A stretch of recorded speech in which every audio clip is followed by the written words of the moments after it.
It was Friday morning, and I was already looking forward to leaving the office. It's not that inside sales work is boring, you know. Okay, she was, but she couldn't compete with golf. Or sex, for that matter. In fact, if I had the choice, life would revolve around these hobbies. Well, that's the fantasy. I guess I should tell you a little about myself. I'm Scott Evans. I guess I'm just a regular guy, albeit short. I'm 5'6" and weigh about 170 pounds. With a 36 waist, I don't have a body that makes ladies melt, but I like to think they don't run from me in fear. I'm 48 years old, and I have mostly dark hair with just the right amount of gray. My eyes are probably my best physical feature. They are blue, but I have friends or family members who think they are gray. My wife is Lisa, and we have been married for 18 years. Lisa is 44 years old and still very attractive to me. She was and remains the woman that many men pay attention to, although not everyone. For me, she falls into the "there's something special about her" category. Do you understand what I'm talking about? She's 5'7", and while she won't tell me her weight, I'm sure it's around 145 pounds. She's probably not considered skinny, but like I said, she's still attractive to me. I love watching the way her hips sway when she walks. She also has great legs. I consider myself something of an expert on women's legs after years of careful, if not entirely scientific, study. I'm guessing her hair is still mostly light brown, although I haven't seen their real color in 3-4 years. She insists that her colorist use a color that matches her natural color, so I guess I trust her. Lisa and I were introduced when I first moved to this city and decided to look at an apartment in the complex that she then managed. She was attractive enough to get my attention, but not so much that I hesitated. This probably turned out to be my advantage, because her personality very quickly began to compensate for everything necessary for her to give me the wow effect, and I was able to act quite confidently. I admit, it was a little easier because we already had something to talk about, which allowed us to get to know each other without any pressure. She was very friendly, as she should be when dealing with potential new tenants, but I don't think she was required to invite me for coffee after I signed the lease, which she did. Again, she could just be being nice, but I allowed myself to think that maybe she was interested. It was late in the afternoon when we finished with the paperwork, so she left 15 minutes early and we went to continue talking and drink lattes. We had a great conversation. I found out that Lisa worked in retail for a few years after leaving school, but decided after a couple of years that she wanted to do more. So she went back to school and ended up getting a bachelor's degree in marketing. At the time, she still didn't know what she wanted to do as a career, but thought that marketing would give her the best chance in most types of businesses to pursue many different career opportunities. She definitely wanted to get out of retail. She enjoyed the job and interacting with clients, but hated having to work weekends and evenings. Although it was never considered, she noticed a posting on Monster for a leasing agent property manager position at a large apartment complex and became interested. She felt it was a more professional position that still gave her the opportunity to interact with clients, but also provided more normal work hours. By the time we met, she had already worked there for about 18 months and really enjoyed it. I told her my story. I graduated from a small private college in the Midwest at the age of 22 with a bachelor's degree in business administration. Like her, I didn't know enough about what I wanted out of a career while I was still studying to focus on what would make me more competitive. As a result, I went from one entry job to another for several years until I finally realized a few things about myself. First, I didn't like being responsible for other people's work results. I learned this while holding several junior management positions, such as night parking manager at a hotel in the city where I was then living. Second, while I enjoyed the competitive side of sales, the fact that I had to consciously force myself to smile even when I was in a good mood made it harder for me to develop quick relationships when meeting people in person for the first time. Obviously, this made it difficult to work in outside sales. Through considerable self-reflection and exploring several less-than-ideal career paths, I finally realized that inside sales was a good fit for me. I was still able to enjoy the competitive side of sales in general and use my good voice. However, I was not limited by aspects of my personality that might make outside sales more challenging. It was interesting. Around Lisa, I smiled very easily, and without having to think about it. When I finally looked at my watch, we had spent several hours together. Lisa, I'm happy to continue the conversation for as long as you want, but I want to respect your time. Should we wrap up? I guess there's no need to say that we'll meet again very soon, right? I've always heard that ladies like confidence, so I thought, why not? You're pretty confident, aren't you, Scott? She said with a laugh. Okay, call me at the office when you're done moving things into your apartment, and maybe I'll bring pizza and beer, okay? I don't think we're close enough to need me to help you move anymore. I laughed and told her it was a deal. I walked her to her car and thought about the kiss. In the end, I decided not to create any awkward situations by being very proactive in my reluctance to kiss her, or maybe try to kiss her. When I opened the door for her, I said, I hope you enjoy our exciting conversation tonight. So many women only see me as a body, and it gets really tiring after a while. This turned out to be a great move because it made her laugh out loud as she got into the car. I later learned that she really appreciated my efforts to make this moment as easy as possible. I decided that for this time in my life, I would let things take their course. I was interested in seeing Lisa again and hoped that she was also interested in me, but I didn't let her occupy all my thoughts and especially my schedule, since I was new in town and just starting a new job. I did a deep dive into all of our company's products and our competitors' products. We were an industrial supply company, so we had a lot of products, but none of them required much effort on my part. Our real product, from a sales perspective, was our service. Specifically, we managed our clients' inventory levels in such a way as to maximize either their inventory levels or their order volumes, depending on whether they benefited more from a slightly better price or from savings by keeping inventory levels as low as possible without risk of running out of important positions.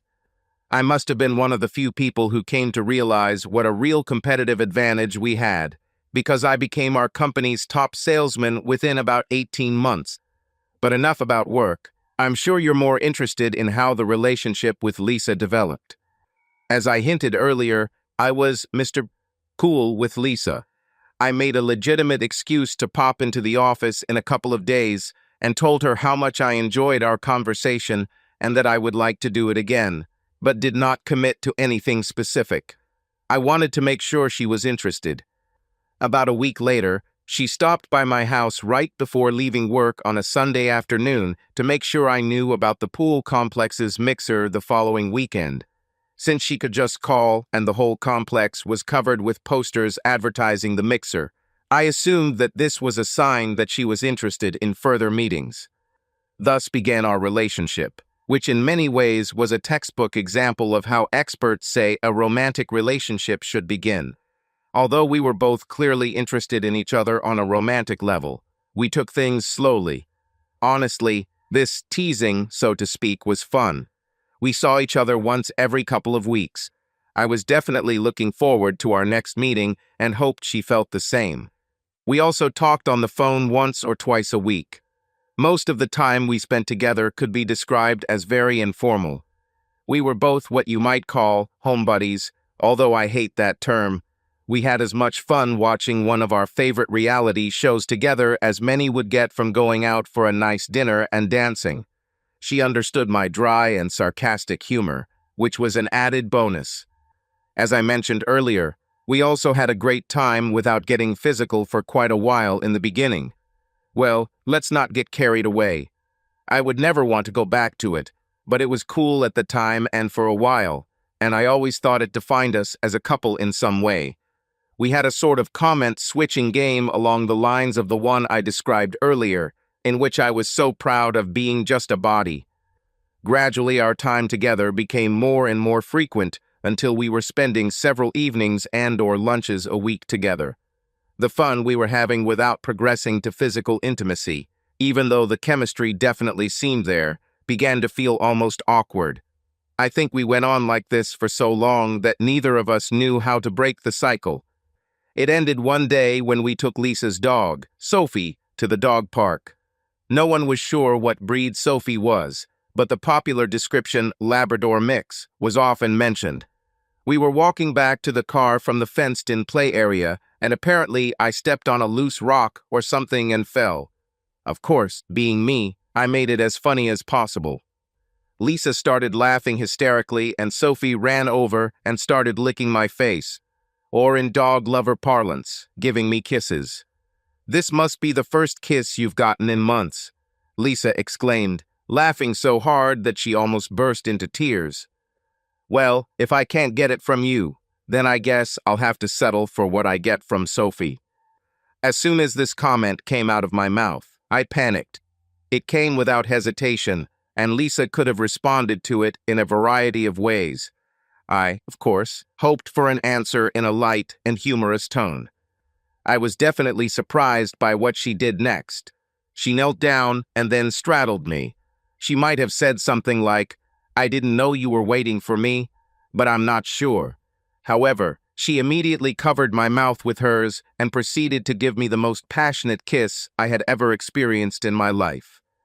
Remember, I was no longer a young man for whom a simple kiss would be erotic, and I immediately became aroused, and Lisa, obviously, noticed this, since she began to rub against me. It was clear that we needed to get out of there quickly, as this was going to escalate quickly and go beyond what we could do in public without risking arrest. So we got up and went to her house, where we couldn't keep our lips off each other. Pick your cliché about fireworks, chemistry, or whatever. The time we spent together the rest of that day, evening and night, was beyond anything I could adequately describe. As you might have guessed, our transition to a physical relationship was the catalyst that led us to being husband and wife in every way except the legal one. We were rarely apart unless one of us was working or I was playing golf. I even tried to get her to play golf with me, at least from time to time, but she was adamantly against it, citing it as my cave time. I was incredibly happy, and she made it clear that she was happy too. Although I didn't really feel the need to get married, I couldn't imagine ever wanting anyone else. So a few months later, I proposed to her at the same time. The main character proposed on the current season of The Bachelor. It might not sound very romantic, but for us it was very, well, our way. Lisa laughed until she cried. Or maybe it was the other way around. But as soon as she could catch her breath, she said, "Not that you don't know it anyway, but I think I have to give you an official yes." Of course, it made me very happy. As is often the case with marriages, ours was very fun and exciting at first, and then settled into a more pleasant and comfortable state. Lisa and I enjoyed many common interests, but we also each had our own passions. Of course, we thought about children, but somehow we never felt that the right moment had come. At first, we were enjoying each other too much to add anyone else into the mix. Then it was probably just a matter of inertia. We continued to have our realistic sex life.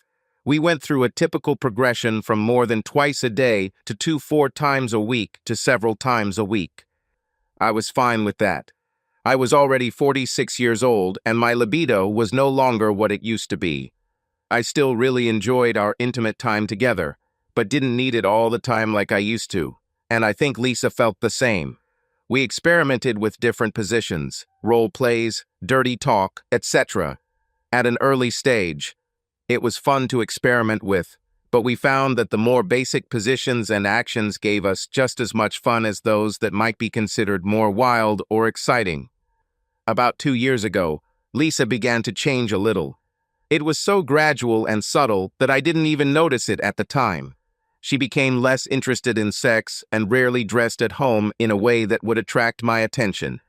That was pretty normal after years of marriage, right? Interestingly, at the same time, she began to dress even nicer for work. She almost always wore sexy heels, and although she used to wear skirts only occasionally, she now wore them almost all the time. I asked her about it, and she said that her role called for an edgier look. By then, she had been promoted to regional manager for her property management company and was highly regarded within her organization. As I mentioned earlier, Lisa became less interested in our sexual relationship, and I found that although my libido had declined in recent years, I still wanted more than I was getting. Over the past few months, I've started reading stories on literotica to satisfy myself sexually. At the time, I was reading spanking stories where the sex was described in great detail and any cheating was perceived as exciting by all involved. One day, while I was reading a story and just about to get down to business, something dawned on me about the story I was reading. It was told from a woman's point of view.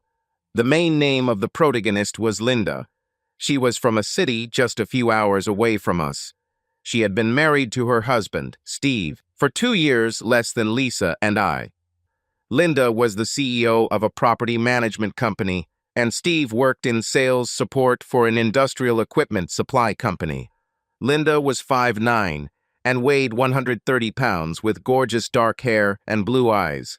Steve was 5'5" and weighed 190 pounds with graying and thinning hair. You're starting to see where this is going, right? The gist of the story was that Steve was not satisfying Linda. You see, neither he nor I get any pleasure from insulting men in stories on literotica, but that's just us. In any case, Linda, with all her generosity, loved Steve despite his poor equipment. Since this aroused Steve, however, she graciously agreed to pick up other men with great assets and bring them home to have sex with them on their bed while Steve was at work or fishing. Steve knew about it, but they never discussed it. Now, call me paranoid if you want, but too much of this story was too much like us. I don't know if Lisa read literotica and didn't really care. I don't know if she wrote the story or if one of her boyfriends wrote it. I decided to take sick leave and go to Radio Shack to buy all the voice-activated recorders and motion detector cameras. I thought these things only existed in literature, but it turns out they actually do exist. At least for the purposes of my story. It turns out we don't have a lot of places to hide things like this. But I eventually found enough places for microphones and cameras to feel like I had most of the critical areas covered. As you might imagine, it was difficult to act normal around Lisa for the next few days, but I tried. I would feel stupid if my suspicions were proven wrong, even if they turned out to be untrue. However, recent events were proof enough that Lisa and I needed to have an honest conversation about the physical side of our relationship. Perhaps I assumed too much. We definitely communicated very openly and honestly about everything else, and I expected her to tell me if there was something she didn't like about our relationship in the bedroom. Now that I think about it, I realize that I myself was not happy with the way things were and did not raise this issue with her. So, we are back to the beginning of the story. I was looking forward to leaving the office at 3 p.m. this afternoon to go fishing. This was my first real chance to find out if I was just being paranoid or if the similarities in the above story were truly a coincidence. Finally, 3:00 p.m. came, and I ran out the door like crazy. No wonder it was handicap day for me. I played 97, not the best round for a 13 handicap player, but who could blame me? I definitely wasn't thinking about golf. When I returned home, everything went as usual. She asked about my game. I said I played terribly. A real golfer never plays well, right? We continued in the same spirit, which, as I now realized, we had been maintaining for a couple of years. For my part, I could think of little other than checking my tracking devices. I finally got the chance to do it on Sunday afternoon when Lisa went to the mall. Or perhaps went to the mall. At that point, it didn't matter anymore. Yes, it was getting harder and harder to wait for proof rather than just confront her. Let's face it, what would happen if I did this? Especially with only suspicions, right? She would either deny it or just tell me that I was right and that she wasn't sorry or interested in trying to fix the situation. Neither of these options seemed good to me. At least if I had some evidence, I could feel morally justified. Well, sometimes small victories are important too. Well, it turned out to be just as bad as my worst imagination, I'm afraid. I didn't know this guy, and frankly, I didn't care. Right. I know. I should have wanted to beat him up, but he didn't know me and didn't owe me anything. Lisa, on the other hand, owed me. Not much, of course. Just a little about giving up everyone else and a little respect. Two things really hurt me about what I saw and heard. First of all, the guy had more than me. Mine is just average at best, but I never knew Lisa had a problem with it. I guess I was naive to believe all that nonsense that good women sometimes say. It's not the size that matters, it's how you use it. Yes, that's right. Or so it seems now. Plus, Lisa was very aggressive in her dirty talk with him. I can only compare how I felt at that moment to a time long ago when I lost my job and was completely overwhelmed. But this was 10 times worse. It was like life had been sucked out of me. I admit, I sat down at the table and cried like a child. For a very long time. What should I do now? One thing was certain. I needed to leave to collect my thoughts. I couldn't face Lisa, and I certainly couldn't pretend that everything was fine between us. Damn, how could I even think that she was interested in everything being fine between us? Probably, even such a thought crossed my mind was arrogant. If she didn't care about being faithful to me, why should I think she cared enough about our shared future? Lisa. My time with Bill was enjoyable that afternoon. To be honest, the excitement was starting to fade, but Scott's small dignity didn't do much for me now that I was used to Bill's huge one. However, I was really looking forward to a nice evening with Scott, including dinner and maybe some cuddling. I don't know why, but Scott seemed a little depressed lately. He usually returned from golf around 7 p.m., and I started to worry when he still wasn't there by 8. He didn't leave a message, so I called him, but the phone was off. It was strange because he rarely turned off his phone. Not knowing what else to try, I went upstairs and noticed that many of Scott's things had disappeared from the top shelf of his dresser. I checked the bathroom and again noticed that many of his toiletries were missing.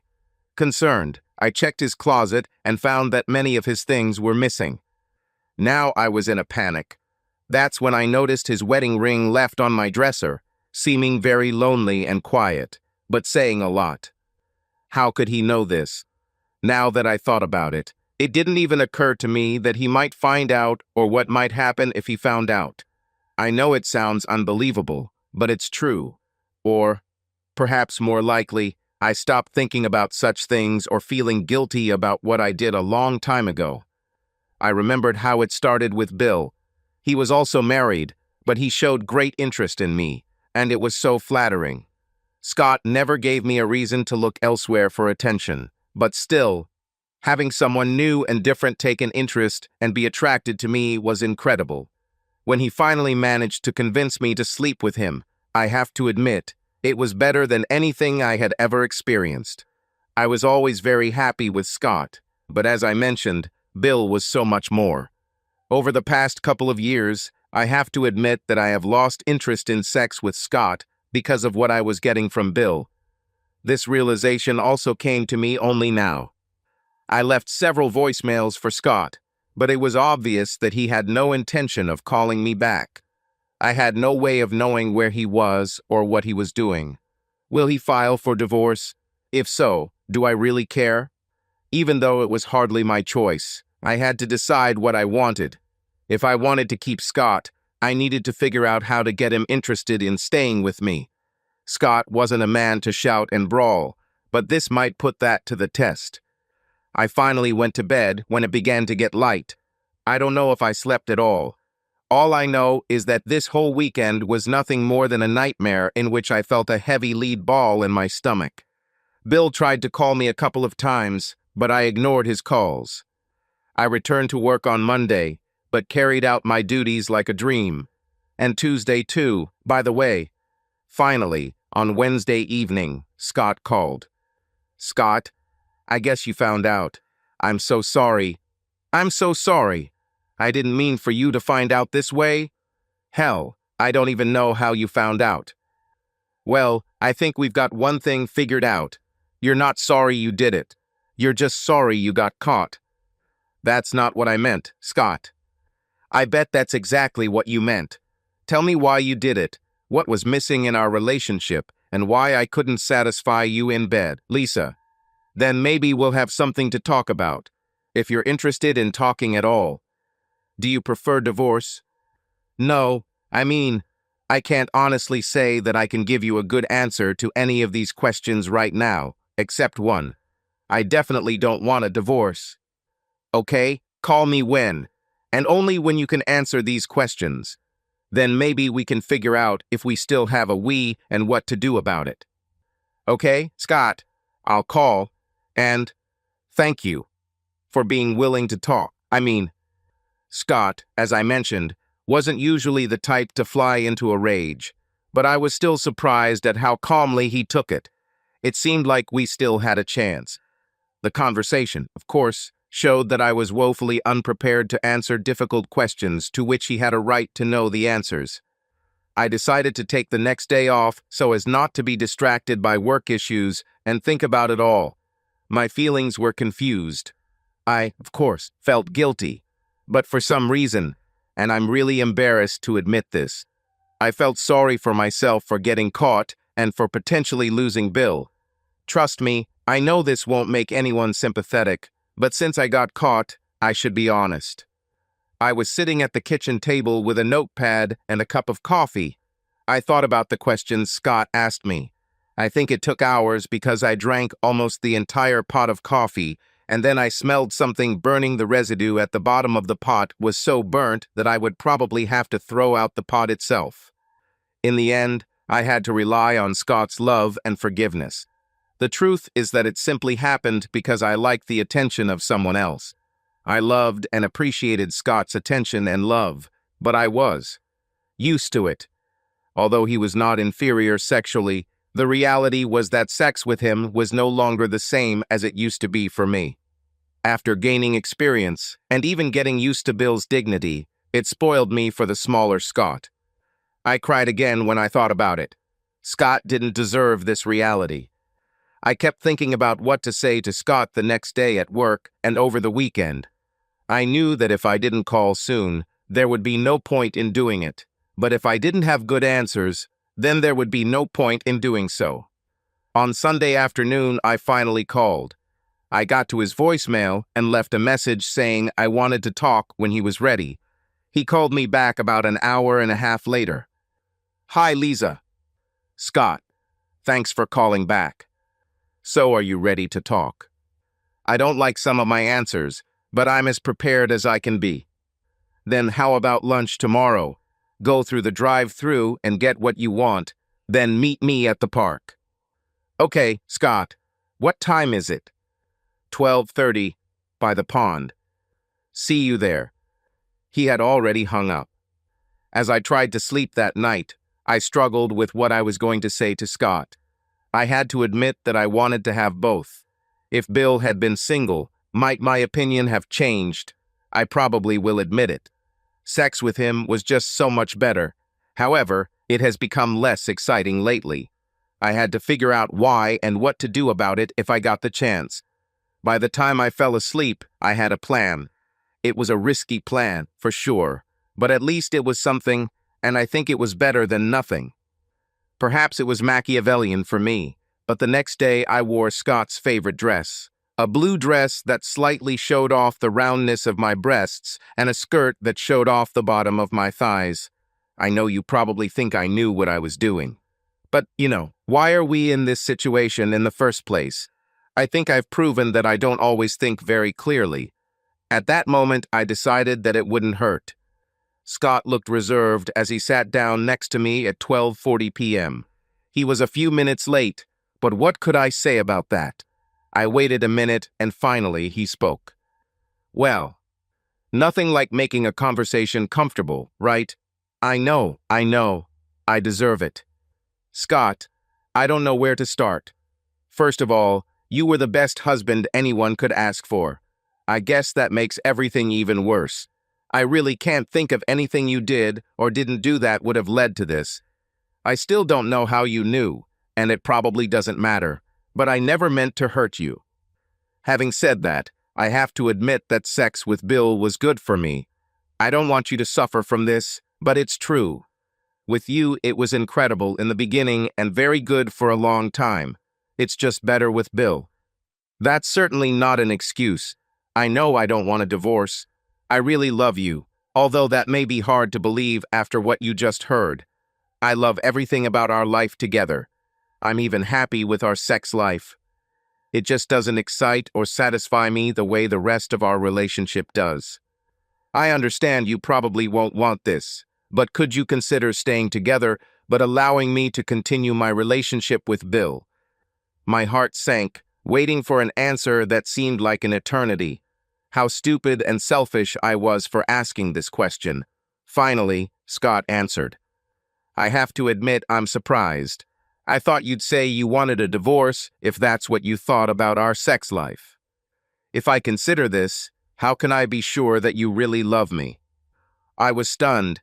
I didn't know what to expect, but this definitely wasn't it. I was completely unprepared to formulate anything articulate in response. I probably won't be able to give you a good answer to this other than to say that if you give me a chance, you will definitely feel loved and cherished. I hardly feel loved and dear right now, Lisa, but you probably don't care, do you? Although this comment was well-deserved, it was like a punch to the face and stomach at the same time, causing me to collapse to the floor. The tears came immediately, and it took me a while to respond. Just for the record, Scott would absolutely never lay a hand on me in anger. He's too much of a man for that. I don't know what to say. Scott, I'll give up on Bill if you tell me what to do. I'm guessing you know his name. I still don't know how you found out, and it probably doesn't matter. I'm sure that in the end, everything between us will end this way. It's good that you're willing to give it up if I force you. That's enough for me for now, but I won't force you to do it. It became more and more amazing. My heart jumped, but I was afraid to be too happy. I was mostly happy that Scott seemed willing to consider staying together, but the possibility of pursuing a relationship with Bill, it was more than I could have hoped for, even though I came to this conversation asking for exactly that. This is what's going to happen. You can accept it, or we can get a divorce, okay? Whatever, Scott. I promise you won't regret it. Make sure I don't regret it. First of all, I won't share you physically. It looks like I don't share you enough anyway, but I will not touch you after another man. As long as you continue to date him, I'll move downstairs. We were going to finish the basement anyway, so I'll just make a bedroom and a bathroom there. We're basically going to live as roommates until you decide you're done with him. You can invite him over, sure, but do not flaunt it in front of me, or it'll be over for us. Does it suit you? The surprises continued. I was overwhelmed with happiness, but at the same time sad. What was the point of staying married if Scott was going to leave the bedroom? Perhaps he will eventually change his mind about this. I had to hope. Of course, you have every right to make any demands, Scott. I'm just so grateful that you're staying with me at all. I hope that eventually you decide you want to be intimate again. It's probably entirely up to you and how you make me feel, Lisa. Scott moved back the next day and immediately called a contractor to work on the basement. Our other 2 bedrooms had already been converted into an office and gym. I tried to get him to sleep in our bedroom, at least until the basement was finished, but he wouldn't do it. I tried to persuade him to let me sleep on the sofa, but he didn't agree to that either. This, of course, made me feel guilty, but maybe that was his goal too. I waited a few days and then called Bill again. What took you so long to call, baby? Why didn't you answer my calls? He knows, Bill. What? How could he know? Does it matter? He knows, and as you can tell, it really hurts him. Yeah, I guess. So, is it over? You'd think he would, but no. He's fine with us continuing to see each other. Are you serious? What a weakling he is. I love it. Bill, let me make one thing clear. Scott is no weakling, and the next time you call him, that will be the last time you see or talk to me. Understand? Okay, baby, okay. Calm down. I just want this to be clear from the beginning. Anyway, he's okay with us seeing each other, but while we're dating, he and I will essentially live as roommates. He's moving out of the bedroom and making himself a room downstairs. So what? You can still stay married and we can still see each other. You're right, but I still wonder why.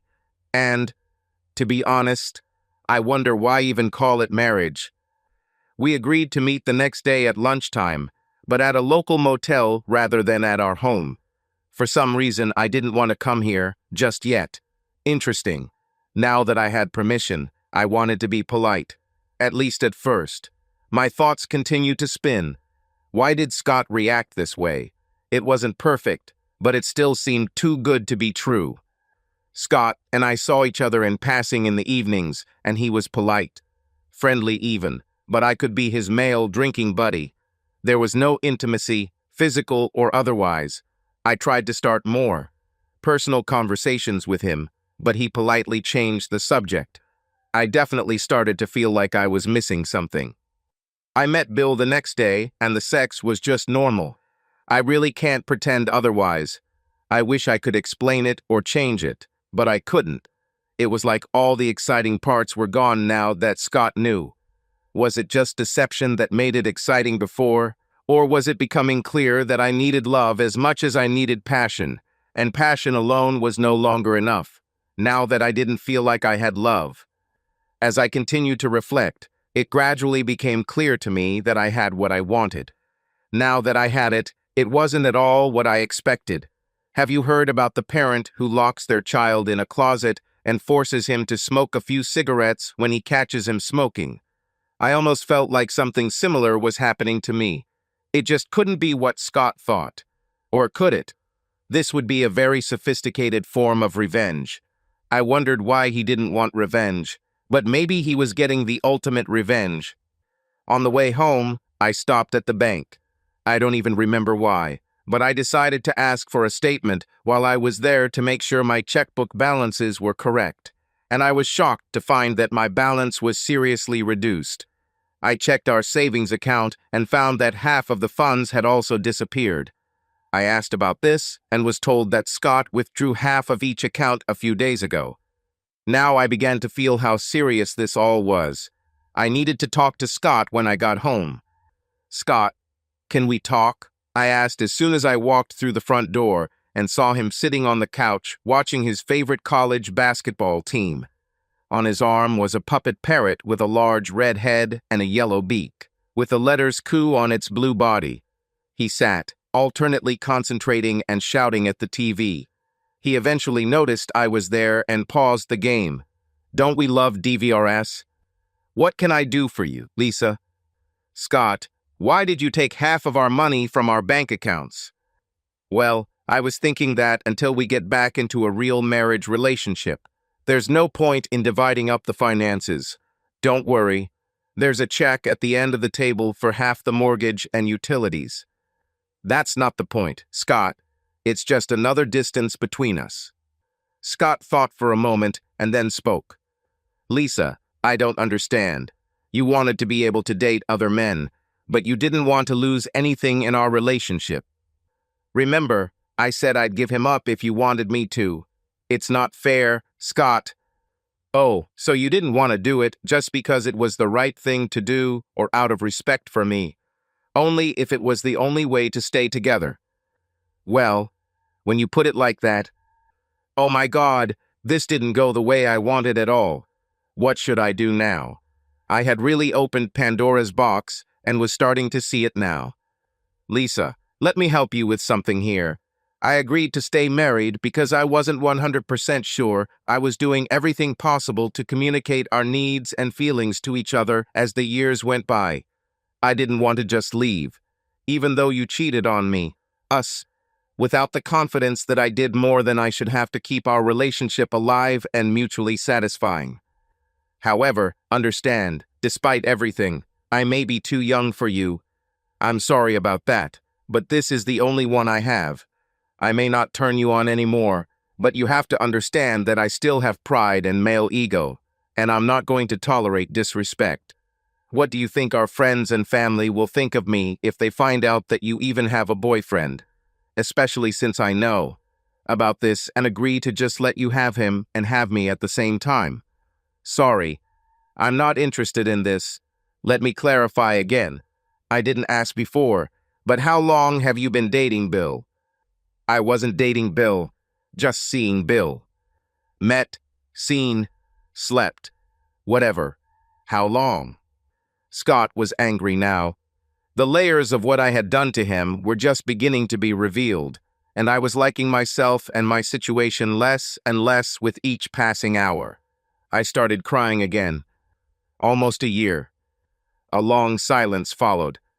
A year? A year? Yes. Then again, there was no point in lying now, right? So here's what will happen. A year after you decide to stop dating Bill or anyone else, we can discuss whether we will be husband and wife again in more than just name. Now, if you don't mind, this game is important. I was now beginning to realize what a bitch I had been and how much I had hurt the man I now knew I loved more than ever. I knew there was no point in begging him. Not only did I cheat on Scott, but I had the audacity, insensitivity, and selfishness to ask him to continue it, but also to keep all the things I loved most about our marriage at that time. God, I started to hate myself. It would be a very long year, but there was no doubt that I was going to wait until it was over. Probably another month or so wouldn't matter, right? Maybe 1-2 more times with Bill to enjoy the memories. You guessed it. I called Bill and met with him again the next day. I'm clearly the poster child for self-destructive behavior, and yet, I did it. After we spent a couple more hours together, I wanted to take the steel wool and clean myself. It wasn't exciting. It wasn't fun. I felt dirty and cheap. When I left, I told him that I didn't want to see or hear from him anymore. To add insult to injury, he didn't seem to care much. I definitely didn't want him to be so insistent that it would become awkward to end our relationship, but I at least hoped that he would try to convince me to stay for the sake of my ego. The situation got better and better. Surely Scott couldn't have planned for things to turn out this way, right? He couldn't have known how I would start to feel and that Bill would end up leaving me, right? The next day, I told Scott that Bill and I had broken up. I don't know what I expected. I guess I hoped that he would be happy and hug me and forgive everything. I know. He simply marked it on the calendar, then turned to me. I'm glad to hear that you have made this decision. You must understand that I do not believe you, and I do not believe that you will not find someone else. You will have to prove to me that you have not dated other men within a year from this moment to get me back. I don't know how you'll do it, but it's not my problem.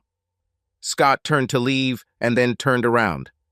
Oh yeah, just so it doesn't surprise you, I have a guest for dinner tomorrow night. So the final blow came. This was supposed to be the final blow, right? Haven't I learned my lesson yet? Just to add to my self-pity, let's sum it up. After I was caught, 1. I discovered that sex with my lover immediately became boring. 2. I began to really miss the emotional intimacy in my marriage. 3. Realized how important the non-sexual part of my physical relationship with my husband was and how it is now lost. 4. I hated myself because I felt guilty. 5. She suffered greatly because of the pain caused to Scott. 6. Now I could enjoy sudden and overwhelming jealousy. Besides, the last few weeks have been pretty good. As you may have guessed, her name was Lauren, and she was absolutely stunning. She was about 5'3" tall. I would estimate her weight to be about 105 pounds. She had fantastic legs, red hair with a few freckles, and C-cup breasts. She worked in the next office building to Scott, and they crossed paths in the connecting garage and at the reception from time to time, where they had brief conversations. She seemed to have a slight attraction to Scott for quite some time, but he didn't want to have anything more than friendly conversations with her. Apparently, he now felt free to do so. They had been dating for a couple of weeks and were clearly very comfortable together, She arrived and Scott cooked steaks, which she praised until she was blue in the face. I know this, of course, because I've been peeking through windows and doors the whole time she's been here. She left around 11, and I pretended to leave my room to get a glass of water. She's beautiful, I told Scott. Yeah, she's beautiful. Thanks for saying that. Why did you bring her here? To give me a lesson. I don't know what you're talking about, Lisa. You've been dating someone for over 2 years behind my back. Are you really going to be jealous of me for dating someone now when we agreed we don't owe each other loyalty? I don't understand you. I guess I'll just... Well, I'm really starting to see what a selfish bitch I've been. I want to ask... No, I guess, beg you to take me back. I mean, really take me back. We'll talk in a year and see, Lisa. I didn't think it was possible to shed more tears, but I found a way. To make a long story at least a little shorter, I held out for the next year. I took on an additional part-time job so that I could pay for the services of tracking me through cameras and recording devices. The irony was that I later learned that this was how I was caught. I sent reports directly to Scott. He never commented on them. He continued to act friendly towards me, but his wall never came down. He continued to date Lauren, and although I tried not to interfere with their time together after that first evening, I assumed they were very serious about each other. It was the longest and definitely one of the most painful years of my life. I oscillated between self-pity because of how much this hurt me and self-loathing because I knew how much I had hurt Scott and deserved everything that was happening to me. Scott was never overtly angry or made any comments that might imply that it was all about revenge. He probably just felt that he needed this time to regain his lost dignity. At the end of my year of cleansing, I approached Scott. Scott, can we talk? Of course, Lisa, what happened? Well, you may not remember, but it's been a year.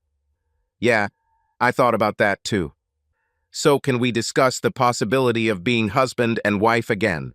I think you'll agree that I've done everything you asked. In fact, and you can assume that, but I don't want to leave it up to chance. So, I want you to know that I spent most of the last year wondering what caused my actions. I wish I had an answer that would show me in a better light, but it was just selfishness on my part. I wanted everything we had together, but I also wanted to add the excitement of something secret on the side. It really had nothing to do with Bill as a person, and this was not due to the fact that we were missing something. I told myself at the beginning that if you don't find out, then I won't hurt you. Now that I've had time to step back and think about it without emotion, I'm ashamed of myself. I mean, I was ashamed then, of course, but obviously not enough to stop. I want you to know that I'm willing to do whatever you want to make things right between us. I am pleased and impressed by your thoughts and understanding, if it is truly sincere, of course. However, I have to tell you that Lauren and I have decided to get married. I fell in love with her, and while I'm not saying this to hurt your feelings, sex with her is much better than sex with you ever was. And honestly, and I think she's just a better fit for me sexually, as well as emotionally, mentally, and intellectually. Oh, and she plays golf. I'm really sorry to hurt you, but now I really need to move forward and get a divorce. Scott paused for a moment and looked at me, then turned and walked away. I collapsed on the floor and sobbed the remaining tears from my heart. Subscribe to our channel so that your second chaff doesn't cheat on you, and go ahead and listen to the next story, because this story is nothing compared to the next one. If you're under 18, don't even think about listening to the next one.